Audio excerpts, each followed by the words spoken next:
Ayun guys, magandang hapon sa ating lahat. Sabi nila guys, pag natutulog ang kuba ay pikit. Ang patay pag natulog pikit. Paano naman kumakain ang patay? Ayun guys. Hanggang ngayon pinag-isipan ko pa rin kung paano yan guys. Ipa-autopsy ko pa yan. Kung paano kumakain yung patay. Kailangan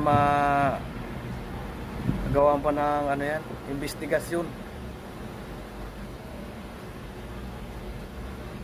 Kasi yung mga ano na pag-aralan na yung natutulog, yung kumakain naman na patay. Kung paano kumakain yung patay. Yun naman ang mapag-aralan guys. Ayun guys, thank you for watching.